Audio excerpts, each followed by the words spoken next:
It's time for Mob Talk Radio with your host, Jeff Canarsie.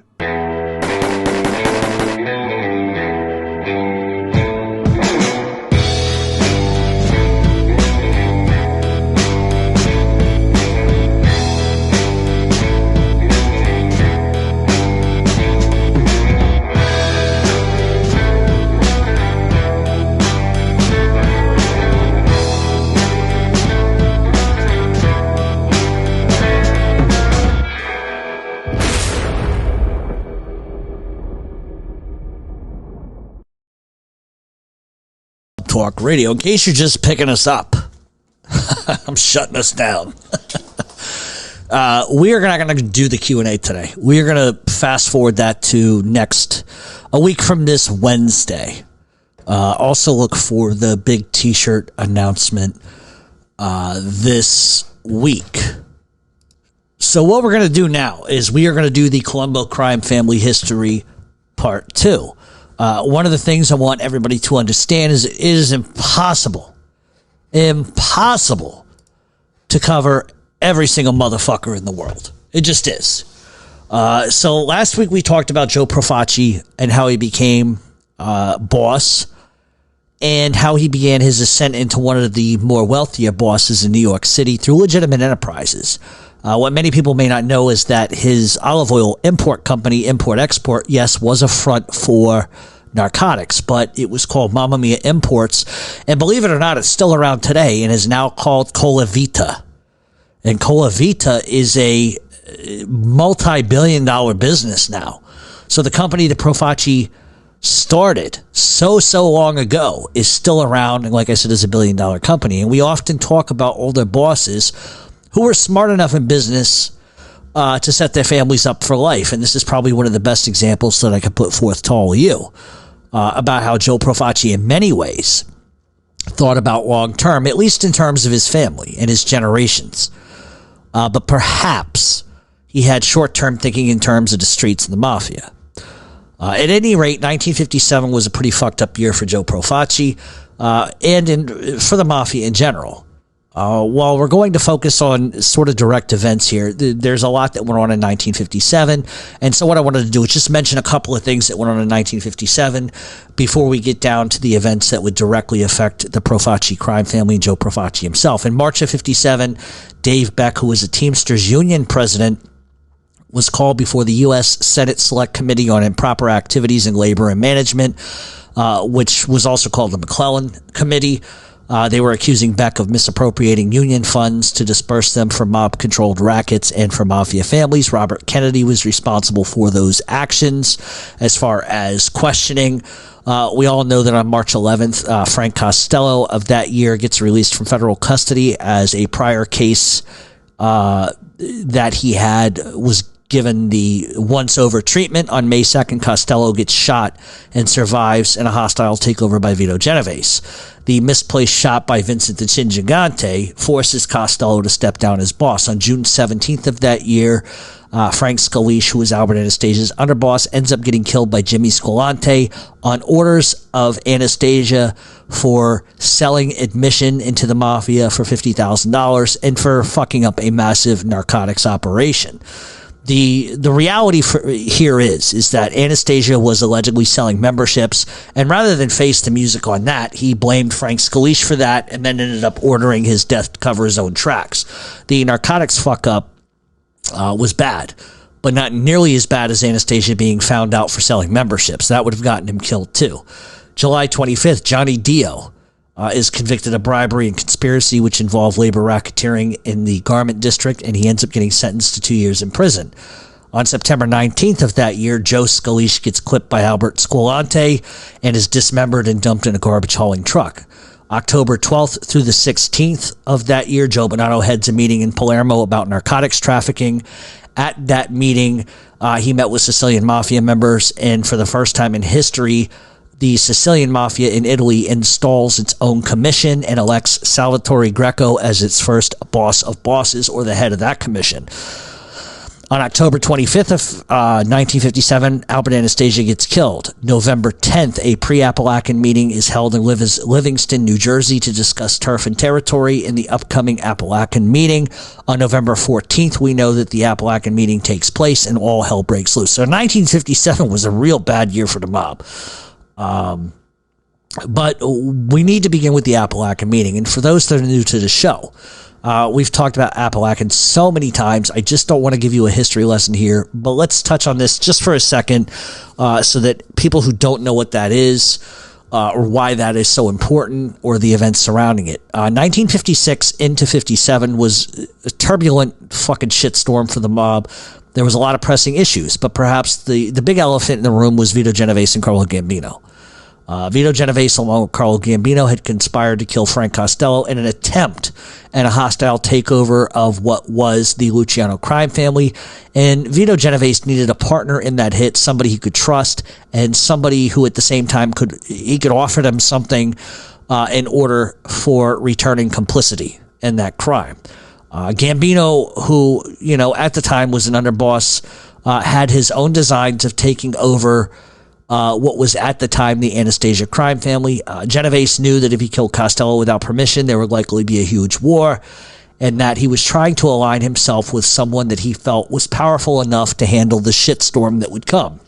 So more or less, he has discussions with Carlo Gambino that would help Gambino to whack Albert Anastasia, which would make Carlo the boss of his own family, and if he went along with the scheme to kill Frank Costello, or at least turn a blind eye to it. Gambino agrees with the plan. It made sense to Gambino because, he and Anastasia were relatively the same age, and the progression to boss likely would not be the case for Gambino unless Anastasia takes a huge pinch. So Gambino knew that Anastasia had problems of his own. Not only had he told Meyer Lansky to go fuck himself and tried to muscle in on Meyer Lansky's rackets, then there was the pay to join the mafia bullshit. And then there was the very public murder of Arnold Schuster, who turned in Willie Sutton. Genovese would end up hiring or subcontracting a hit out to Vinny the Chin Gigante to kill Costello. He botches that hit. Costello survives, but the writing's on the wall, and so he says, fuck this, I'm out. In turn, Genovese then goes to Joe Profaci, and he says, look, this is what I'm going to do, and I need a guy who can kill Albert Anastasia, who's got the balls to do it. Profaci then sends him Joey Gallo. Now, why he didn't send Joe Colombo is a bit, I don't understand it, because Colombo was a hit guy for Profaci.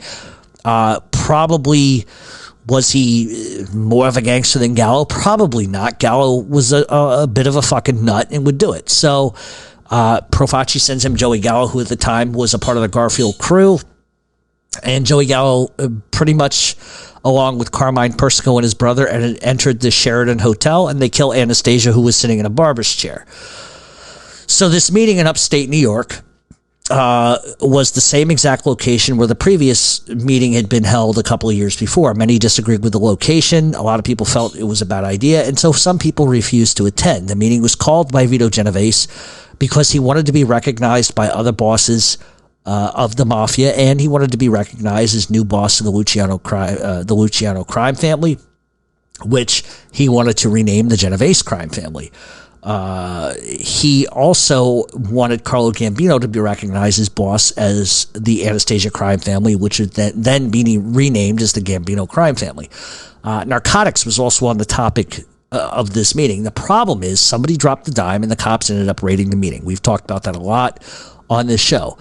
Joe Profaci, believe it or not, was one of 21 arrested for conspiracy and was sentenced to 5 years in prison for refusing to utter a word about why he was there, but they would be released on November 28th of 1960, 3 years later, on an appeal. Profaci would only live 2 more years, but not before all hell broke loose. So the one thing I wanted to talk about for a second was Profaci sending Gallo to Genovese for the murder of Anastasia. A lot of people, when they talk about the Albert Anastasia murder, don't talk about the why. And there were a million reasons why Anastasia was killed, but the biggest reason was a coup designed by Genovese, which, often leads to the question of why did the commission tolerate that move? And most people don't talk about it. Most people don't answer that question, but I will, because it's a lot more basic than you probably ever really suspect, to be honest with you. So remember last week when we talked about politicking on this show. That is what Genovese did very well before he moved on Costello or Anastasia. He put it out on the street in perhaps a false narrative, which was backed, but on half factual things. It's very similar to the move that John Gotti pulled when he put it on the streets that Carmine Persico was a rat. Genovese knew that Anastasia was too powerful, controlled too much, and had the ear of the most powerful mob bosses, not just in the city, but outside of the city. And he was a dangerous guy. And he knew that if he killed Costello, that Anastasia likely would probably go berserk and then all hell would break loose and a lot of people would get killed. And he didn't want to risk going up against Albert Anastasia. He knew that Anastasia was charging admission to join the family. At least that was word on the street. And so what he does is he helps propel that notion, putting it out on the streets even more, whispering it in ears, and then it begins to travel. And that was enough to get the attention of other powerful men within the mafia. And he also knew that the murder of Albert Schuster was a huge problem for the mafia because it brought the spotlight onto them. They just didn't kill civilians unless there was no other option. Add to that the Meyer-Lansky beef with Anastasia. Anastasia wanted a bigger cut of Vegas. He wanted a big cut of Lansky's end. He wanted a big cut out of the Cuban end of things. And Anastasia never truly liked Meyer-Lansky ever. He felt Italians should be with Italians, that the Jews needed to be with the Jews. And he felt that anybody that was Jewish didn't have any business carrying the weight among Italians. And so basically he ordered Meyer-Lansky to cut him a bigger portion of the pizza, so to speak. And Lansky refused. When he did, Anastasia set up shop in Cuba and other places to challenge him. That move infuriated Meyer-Lansky, but Lansky's power truly went back to Luciano, and his track record of making men incredibly wealthy was enough for people to not choose Anastasia's side in that matter. Many of the most powerful mobsters in the country valued Lansky for his business acumen, and many had given Lansky millions and millions of dollars to make millions and millions of dollars. So people aren't going to go against Lansky because they've got money on the table. And Genovese knows this. And he sort of begins to bellyache and he begins to politic with people that Anastasia had become reckless. Look what he's doing. Look what he's trying to do to Meyer-Lansky. He's trying to push him out. People are going to lose a ton of money. He killed a fucking civilian. He has designs on taking over the entire mafia. So he's placating him by putting all of these things out. And it ends up getting back to other bosses, that, this could be a potential situation where if we don't handle it, or somebody doesn't step in, that they're going to get fucked financially. And he does this solely because when he gets called on the carpet down the line for the murders, he can explain that while he didn't really kill anybody or do anything and didn't have any knowledge of it, how could it be a bad thing when all of these rumors are going around? So you can see how he sets it all up. And what it does is it softens the mob and it allows them to see Anastasia when he's dead. Maybe that's just not a bad thing. And it actually puts a stop for more duplicitous things that were going on. So it's the lesser of two evils. So while deniability, is sort of scoffed at, everybody knows he was behind it, the ends justify the means in this particular situation. And that's why, why would Profaci get involved in that? That's the question. Profaci, by all accounts, who was very crafty in his position during the Castellamarase War, never really took a stance that could get him killed. And he actually was one of the only people that prospered like crazy during the war between Masseria and Maranzano, and even saw his power base grow. All the while keeping his friendship with Luciano intact is probably one of the smartest moves in the history of the mob that I've ever seen. He was similar to Joe Bonanno in every sense, but was smart enough to have a good poker face. He could conduct himself not for his own gain in totality. And what I mean is, Bonanno wanted everything for himself, and I don't think Profaci had those ambitions. He was comfortable with his lot in life. And I don't think he had a desire to control the complete mafia like Bonanno did, and that was the difference. That's just one difference. They were very, very, I want to say, almost twinish in some of the things that they did. Profaci was a boss. He was satisfied with the status quo, whereas Bonanno just was never satisfied by anything. So what benefits were there for Profaci going along with Genovese and Gambino? And the truth is that he may not have had much of a choice. But Santo Trafficante had signed off on that. The word got to him. And he was pissed off because Anastasia was muscling in on Lansky stuff in Cuba. And so by proxy, he was muscling in on Santo Traficante stuff in Cuba. And that was pissing him off. So if you have Traficante who's saying, you got to do what you got to do, maybe Profaci doesn't have a choice. He goes against it. Maybe he gets killed. So listen, Traficante in those days was a powerhouse whose rackets were being really affected by the shit that Anastasia was trying to pull. So Profaci, maybe didn't get any side deals out of it, but it just may have been a situation where you either upset the apple cart or you just go along with it because it really doesn't affect your bottom line. And that's probably the more realistic of the options, to be honest. And I say that because immediately now you have Genovese, Lucchese, Gambino alliance, which would become the biggest power group in the history of the mafia. And there were others, but I'm talking about the current position and time period that we're actually talking about. This is likely why you had the Bonanno-Profaci alliance to sort of mitigate the Genovese, Lucchese, and Gambino grab. So while Joe Profaci was, a bit of a politicker himself and he was wealthy, he had his own share of flaws. He, like Bonanno, was a greedy boss. He was charging his men $25 a month in membership fees, which amounted to $50,000 a month. That should tell you how many men he had on the streets. And that money was meant to be used as a war chest. It was meant to be used for attorneys, for men that are either under indictment, or it was supposed to be used for families whose fathers are in prison, and you help the family out with money, but none of that ends up getting used for those purposes. Profaci just fucking pocketed the fucking money. And that infuriated the underlings who kept, watching a boss get wealthier and wealthier and wealthier. The other issue that Profaci had was a lot like Angelo Bruno. Do what I say, not what I do, or else I'm going to kill you. A few people actually ended up getting killed for minor indiscretions. And guys on the streets just began to wonder what the fuck Profaci was doing and thinking, especially Joey Gallo. Frank Abitamarco was a high-earning capo within the Profaci crime family. Frank had been around since the 1930s. He was a drug trafficker, a bootlegger, but he really made the bulk of his money through gambling and loan sharking. But the bulk of everything in totality came really in the 1930s through the numbers racket in South Brooklyn. By the 1940s, Abitamarco was promoted to captain, and his specific rackets then sort of moved more towards racketeering and burglary. Why the fuck he needed to do that, I don't know. But he would end up recruiting a teenage Carmine Persico in the 1950s, along with Joey Gallo and Albert Gallo. And at this point, the crew was pulling in close to $2.5 million a week. March 25th of 1952, Abitamarco gets pinched along with Carmine Persico and 7 others for conspiracy to operate a numbers racket. Both Abitamarco and Persico would be arrested by the Special Rackets Squad of the Brooklyn DA's office. Persico and Abitamarco would plead guilty and get a year in the can. All other 7 defendants in that case would actually walk. So you have Abitamarco and Persico taking it on the chin, and nobody else gets, convicted.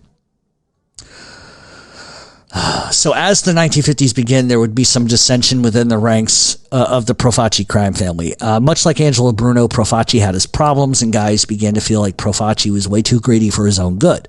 Profaci was demanding a high tribute payment, and the general feeling was that he was fleecing his own men. While Frankie Shots Abitamarco had been a loyal soldier, then gets promoted to captain, Profaci then begins to request a bigger kick-up from Abitamarco and the rest of the mafia, and they weren't having it. Abitamarco himself was already kicking up more than 20% of his rackets, and on top of it, Profaci wanted more, and he was demanding more. Abitamarco sort of had conversations with the Gallos, his son, Carmine Persico, and they basically agreed, fuck this guy. We've been giving him 20% for how fucking long. He's fucking us in the ass. He's taking all our fucking money. And keep in mind, at this time, Abitamarco is pulling in $7,000 a day from the numbers racket alone. Never mind other rackets. So on, one hand, what's another $25 a month for the fee to be a made guy? I just think it became principle more than anything. And so Frankie Shots ends up telling Profaci to go fuck himself, go fuck his mother, and he stops kicking up. Stupid move, not a bright move, but Profaci was not the kind of guy that you could really haggle with. That move infuriated Joe Profaci, and over a period of months goes by, And the money that is owed to Joe Profaci ends up escalating. 10,000 one month, 20,000, 30,000, 40,000, and it eventually gets to $50,000 that Abitamarco owns, and Joe Profaci is besides himself. And this is when things get very dicey. Profaci, pissed off about it, orders the death of Abitamarco. On November 4th of 1959, Frankie Shots Abitamarco was walking out of his cousin's bar in Park Slope, Brooklyn, and he gets shot and killed allegedly by Joe Gallo and Joe Gielli. According to various people, Profaci had gone to Joe Gallo and requested that he killed Abitamarco, and in return, he could take over all of Abitamarco's rackets. Some have said that Gallo was approached and told Profaci basically to go fuck himself, that he wouldn't do it. A lot of sides argue, at least from a journalistic standpoint, whether Joey Gallo did it, whether he didn't do it. In my opinion, Joey Gallo probably told Profaci to go fuck himself. Because not only was Abitamarco their captain, but they were all aligned against Profaci, and I don't see Joey Gallo making a move on somebody that really taught him the ropes of the mafia over money. I just don't see it. Some of you may disagree, but I don't see it that way, because what would the fuck would make Joey Gallo believe that Joe Profaci would honor any kind of deal? Okay, you kill him, I'll give you all his rackets. Nobody's stupid. This guy's pitching the fucking quarter till the fucking eagle screams. There's no way he's going to give up a fucking $2.5 million racket. Go ahead, take $2.5 million out of my pocket. Don't worry about it. There's no way. There is no fucking way. That's why I believe that Joey Gallo was not involved in that. Naturally, if Abitamarco gets clipped, someone else is going to step in. Usually somebody from that crew would be upped and the rackets would be divided. However, knowing that Profaci was a penny-pinching fuck, I think probably likely would happen is that Profaci moved on Frankie Shots Abitamarco and then took all of the rackets and put them, and put the Gallows in Persico out back, meaning they were fucked. So in other words, something that they were making money from, he kills Frankie Shots, Profaci absorbs the racket. Now whatever money these guys were making as a result of that racket is gone. Some people have argued that Joey Gallo was promised, like I said, X, Y, and Z, and that he didn't get it, and he ends up going fucking batshit crazy. But I don't think so. I think the truth is, I think Gallo wasn't promised anything, but rather Gallo was pissed off that Frankie Shots got killed and Profaci absorbed every racket without giving them a dime. That to me smells more like the realistic facet of what we're talking about. I think it was too much for Gallo.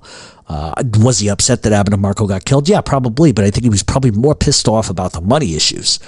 And they saw it as a sign of a transgression. Gallo, prior to the Anastasia hit, had actually grown close to Carlo Gambino, and without the support of Gambino or Tommy Lucchese or Vito Genovese, I don't know if Gallo would have had the balls to do what he does next. The next few weeks, messages sort of go back and forth to people. Messages filter between Joey Gallo and Joe Profaci, and Profaci would promise different things, and then he would renege on those things. It's like, you do this, Joey, and I'll give you this. And Profaci just lied to him every time. And finally, Profaci absolutely Joe Gallo gets just beside himself with what's going on, and the time had come to send a real fucking message. February 16th of 1961, Joey Gallo would hold a meeting with Carmine Persico, Larry Gallo, and Albert Gallo, and some other people. And members of that crew began to talk about the ongoing beef with Joe Profaci. It was then decided at the meeting that they needed to strike first. The plan would be to kidnap the upper brass of the Profaci family and hold on to them for ransom. It was a way to make money. And they also wanted to kidnap Joe Profaci himself. On February 27th of 1961, Joe Magliocco, who was the underboss at the time, Frank Profaci, Joe Profaci's brother, Salvatore Musacchia, and John Simone get kidnapped at gunpoint by the Gallo crew. Profaci himself was located, but somebody had tipped him off because he ended up checking himself into a hospital. Then a day later would sneak out the back door and he would fly to Florida to sort of hide out. Joey Gallo then flies to California because his crew wanted him to lay low and insulate himself in case things got bad, and they would talk back and forth over the phone about what they were going to do. Gallo demanded money for the hostages and demanded the inclusion of more rackets and less oversight. Not only did the Gallos want Abitamarco's rackets, but they wanted to kick back a smaller percentage. Gallo would direct his requests to his brother back in New York, who would then relay that message to Charlie Lucicero, who was Profaci's underboss. And there was talk on the Gallo side of demanding $100,000 for one of the hostages, and then Joe Gallo wanted to take the money and kill one of the hostages just to make a fucking point. But everybody agreed that was probably the wrong move to do. A few tense weeks would go by, and Profaci would agree to all of Joey Gallo's demands, including the money. But Profaci had zero intentions of honoring any demands by Joey Gallo and refuses to pay him. They give up the hostages. Profaci says, "Ha ha ha, go fuck yourself." And all hell's going to break loose. A few weeks after the hostages were released on August 20th of 1961, Joe Profaci makes a move by ordering the deaths of Larry Gallo and Joe Gielli. Gielli received a phone call from a friend at home, was invited to go on a deep-sea fishing trip. He went and never came back. All the while, behind the scenes, Carmine Persico is playing the gallows. He had switched sides secretly. Larry Gallo was at the Sahara Club in East Flatbush, New York. While he was standing having a drink with Carmine Persico, Carmine Persico and Sally D'Ambrosio make their move, and they attempt to strangle Gallo. Now, if you watch the Godfather movie where Frank Pantangeli is strangled and a cop walks in, this was taken directly from history. This is what happened at the Sahara Club. They basically tried to kill Gallo, but a police officer walks in, and they end up stopping and fleeing the scene. And Gallo would have a scar around his neck, still to this day, from what happened. So Carmine Persico was born in Brooklyn, New York, August 8th of 1933. Carmine would grow up with his family in Carroll Gardens, Brooklyn, and in Red Hook. Persico, by all accounts, wasn't a great student. He showed a penchant for violence even when at a young age, so much so he would end up quitting school by the time he was 16. By the time he walked out of school, he was already a gang leader and running the Garfield Boys. By 1951, at age 17, Persico ends up getting arrested for murder. Persico had an ongoing beef with another kid in Prospect Park. Words were exchanged, fists would fly, and Carmine Persico would beat the kid to death, not just with his fists, but with a concrete block. The victim suffered a total collapse of his skull and face. Charges would eventually be dropped in that case, and there were rumors that there was payoffs, but I think the reality is many saw this as two teenagers who just got into a fight and it got out of control. In the early 1950s, Persico would be recruited into the Profaci crime family by Frank Abitamarco. Persico was a quick learner. And was put in charge of bookmaking and loan sharking, and he turned that into $1 million enterprise.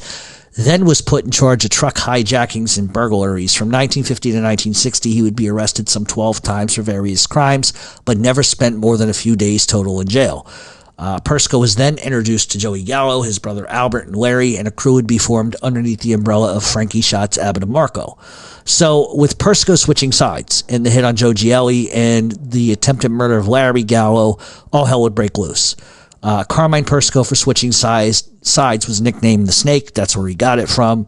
The sides would go to war, but not before 9 people got whacked and 5 others disappeared. Within a year, Persico would be arrested for the attempted murder of Larry Gallo, but in a stand-up fucking move, Larry Gallo refused to testify against Persico, so Persico walks from that. Joe Gallo would then be arrested himself in 1961 and sentenced to 7 to 14 years for conspiracy to extort. And the basis of that, a lot of people have said it was attempted murder, and that those are not the charges. It was actually conspiracy for extortion. The basis of that is while Gallo and his crew were laying low during the war, Gallo needed money to sort of stack the war chest. And there was a local business guy who owed him money, and Gallo thought he could shake him down. And so Gallo went, snuck out of the side door of the dormitory that they were all living in at the time because they were fighting a war. He attempted to get his money. It didn't work out, and the businessman dropped the dime, and there you go. Joey Gallo gets arrested and convicted. In that same year, Carlo Gambino and Tommy Lucchese had a meeting with Joe Profaci. They suggested, look, you're getting old, you're getting sick, maybe you should retire. War's a bad thing. It's bad for business. And Gambino and Lucchese really did all they could to try to get Profaci to step down. And they really wanted Profaci out of the fucking way. They wanted him out of the way. Profaci refused. But he laid a threat. He says, if you two don't mind your own fucking business, the war is going to reach you too. So I give him credit. He was a tough guy, but he was diagnosed with cancer and he was getting sicker and sicker. It didn't stop the two sides from warring. November of 1962, Joe Profaci dies of cancer in his bed. Joe Magliocco would then be named new boss of the Profaci crime family. The war would continue, and in 1963, Carmine Persico would survive a car bomb, and Hugh McIntosh, who was Persico's enforcer, was shot in the cock and balls. I just think that's funny. But yeah, Hugh Apples McIntosh was shot in the fucking cock and balls as he attempted to shoot Larry Gallo. So he's trying to shoot Larry Gallo. Gallo fires back and blows off his pecker and balls. Bada bing. Without Joey Gallo on the streets, the Gallo crew was a bit schizophrenic, very disorganized. In fact, if you want to have a good laugh, there is a film called The Gang there's a book called The Gang That Could Not Shoot Straight. There was a movie that was made called The Gang Who Couldn't Shoot Straight. Jerry Orbach's in it. He plays Kid Sally Palumbo. Bob De Niro was in it. It's a hilarious fucking movie. I mean, a hilarious movie. And there are multiple jokes. Like, for those that didn't know, Joey Gallo kept a fucking lion in his basement called Cleo. And they would use the lion to scare the shit out of people. They take somebody down in the basement, there's a fucking lion. If you watch I'm telling you, go out and watch The Gang That Couldn't Shoot Straight. It's fucking hilarious. They have a lion in the basement.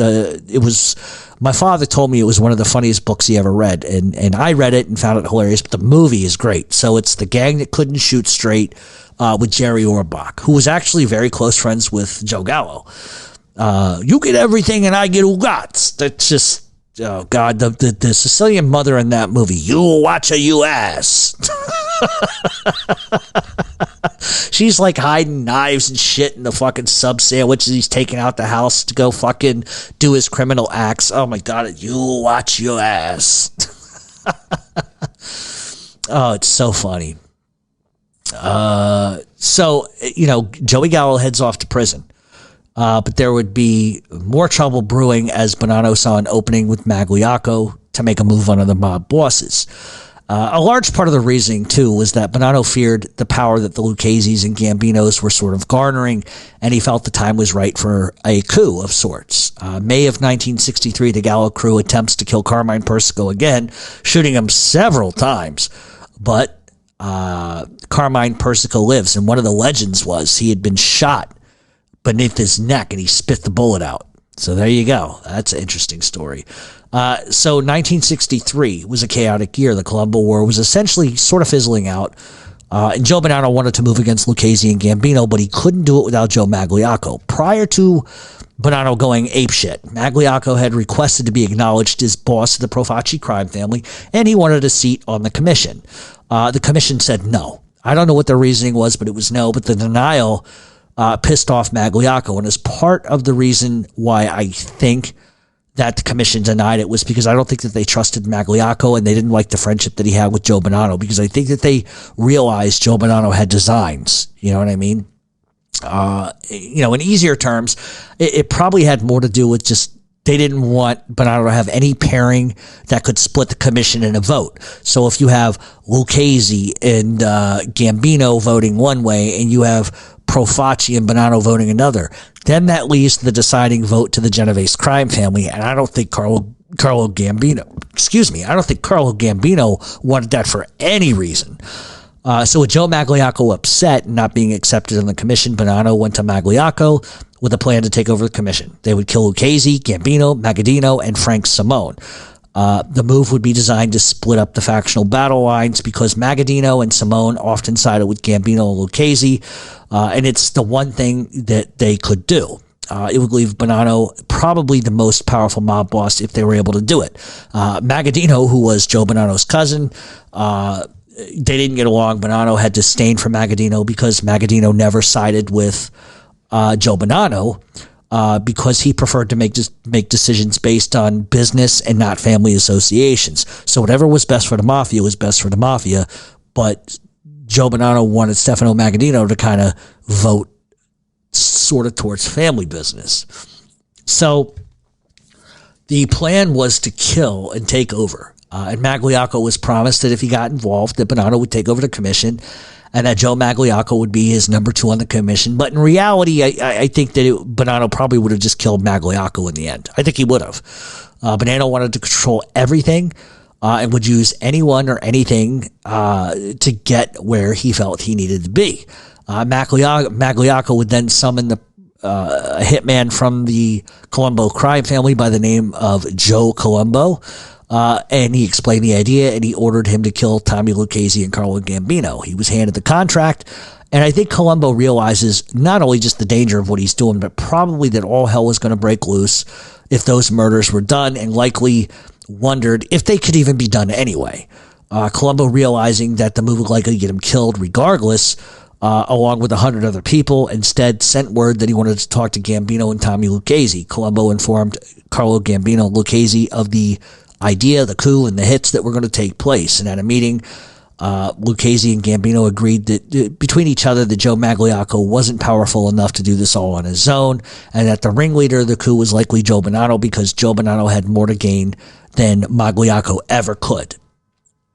And what they decided to do is they set a commission meeting and they summoned Joe Magliocco and Joe Bonanno to a sit-down. Bonanno, when he caught word, fled to Montreal out of fear that he was going to be killed. And Magliocco, like a stand-up guy, went to the meeting, and when questioned about it, he didn't lie.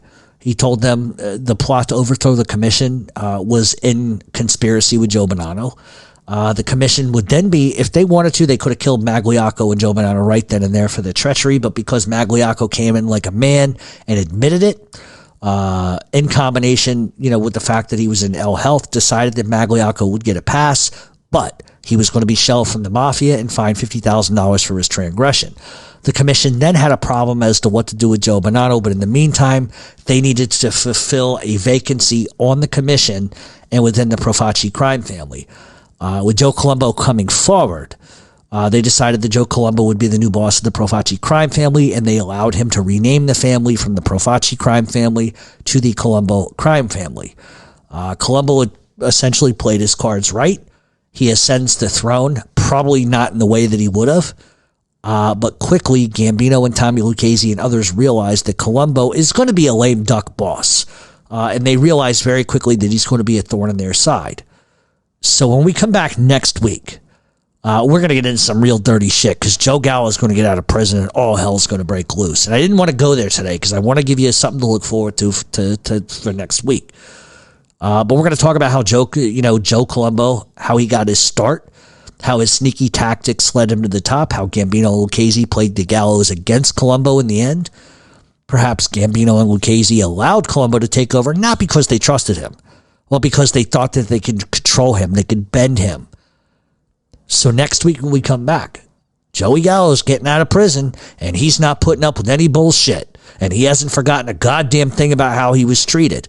And maybe he thought that Joe Colombo was going to treat him better, but Joe Colombo was even worse. And Joey Gallo's going to spark another fucking war.